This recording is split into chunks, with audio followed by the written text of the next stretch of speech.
Alright, welcome everybody. This is my first video that I'm shooting myself in a long time. I just kind of given the channel over to my kids, mainly my son, to do his thing.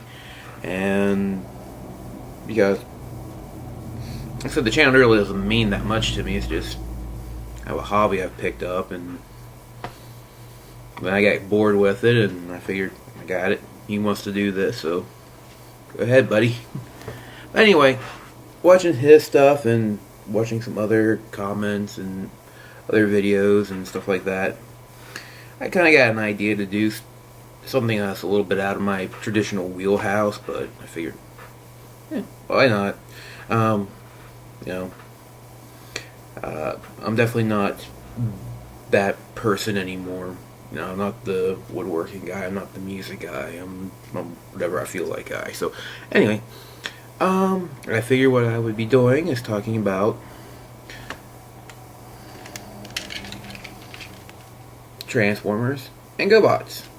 Two of my absolute favorite toy lines from a kid. Those were the modern versions, since I got rid of all my toys when I was a teenager, as you used to do. I don't know if people do that anymore, but when I was growing up, when you became a teenager, it's like, get that crap out of the house. You're too old for that nonsense. So the toys, the comic books, they usually just... Though I still have a good amount of comic books from when I was a kid. Somehow they lasted. You always have some stuff that lasts over. For some reason, not all of it goes. Some stays, most go, but for some reason, little bits and pieces here. Like, I still got stuffed toys from when I was a kid. I don't know why. My mom put them in a garbage bag, put them in the attic, and they just kind of sat there, and everybody forgot about them. Kind of the same thing with with a lot of the comic books. Anyway, I digress. Anyway, the reason I'm doing it is because, like I said, I loved both toy lines when I was a kid. They were my two favorite toys, and I have to say I probably like GoBots a little bit better.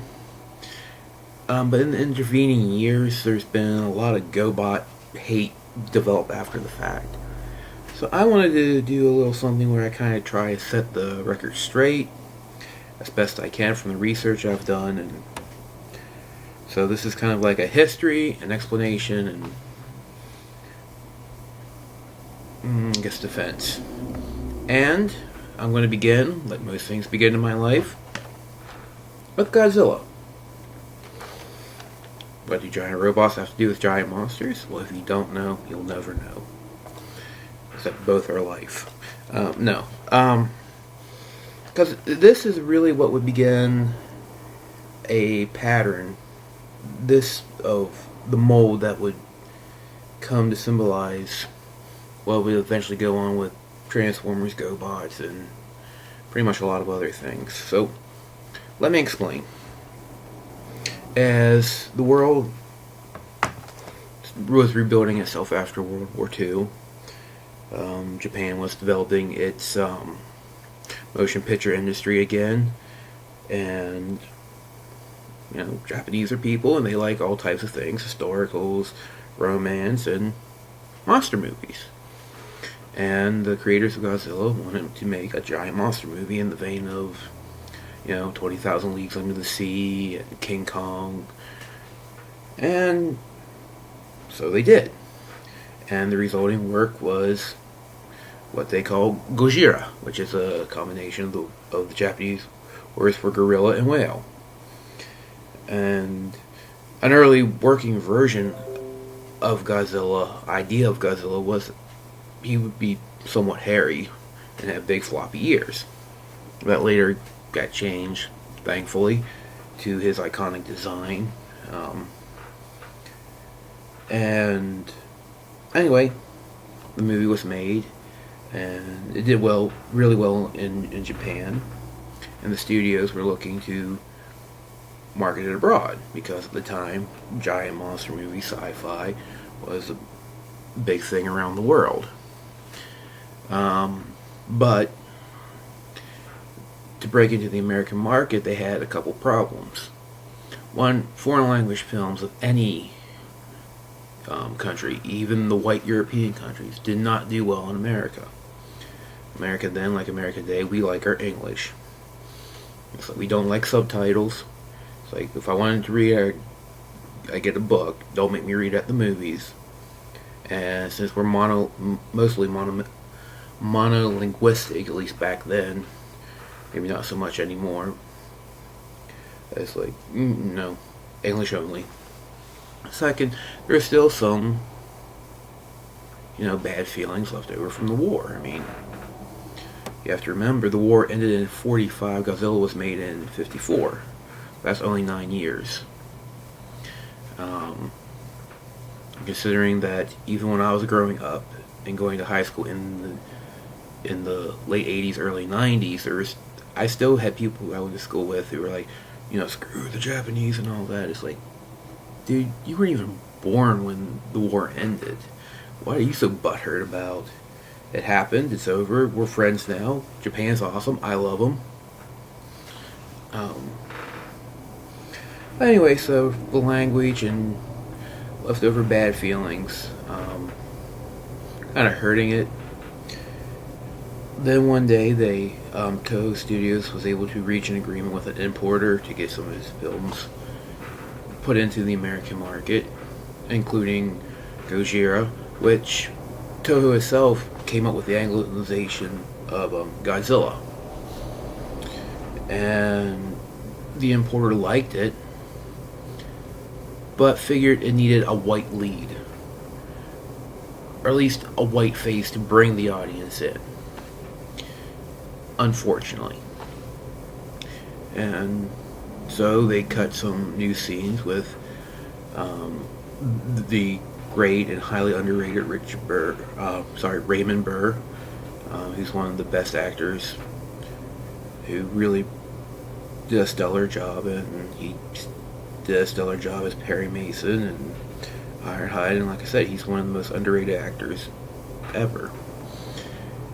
And so that version with the new parts added were released in America under the name Godzilla King of the Monsters, and it did really well. And so then they started to bring others. Rodan, which was recut, remixed, and some other film properties. And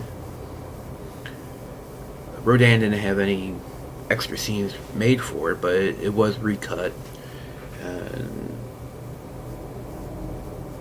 badly. I've seen both the original Japanese version of Rodan and the American version, and the Japanese version really is better. Like, really better. I mean, the American cut version is borderline racist. Okay, it is racist. For Gojira, Godzilla, I really don't see them as two separate films. I just see them as different versions of the same film. I think they're both equally good. But with Rodan, yeah, big difference. And that kind of continued on up into King Kong vs. Godzilla. Then they started just to dub them and release them. That is what started the pattern of how Japanese properties would be brought into the United States. So from films to animation, to even toy lines, it would be repackaged, rebranded, resold as something else. And it's a pattern that continues on even to today. Mighty Morphin Power Rangers is a recut remix, Americanization of what was that? Sentai, Super Sentai Warriors. The Ring was pretty much a straight up remake, so that's not really count. But The Grudge it was a remix somewhat. So there's a pattern that even continues on to today, and so that's how things were brought in from Japan to the United States. Like I said, at first it was done with films and cartoon shows, and it really set up that pattern, and also set up a subcategory of, American Japanese elites who could always look down at us plebes, weeboos, whatever we're called, and like, oh, you like the American version, oh, I like the original. I'm so much superior to you. I have no real personality, so I'm going to glom onto this as my personality. Anywho, in the 1970s, Mattel brought a line of Japanese toys over to America under the umbrella term Shogun Warriors, to actually play up the Japaneseness of the toys, whereas before it was kind of to tamp it down. This was actually to put it up. In fact, one of the few toys I still have, which I should have dug out but I didn't, is my old Shogun Warriors Godzilla from the period. But with that line, it wasn't so much a single line, it was different toys brought over under one umbrella term. So there's really no underlying mythology. It was Godzilla and Transformers, or as the anime elite is now screaming at the screen, is Mergazner, Mergazner.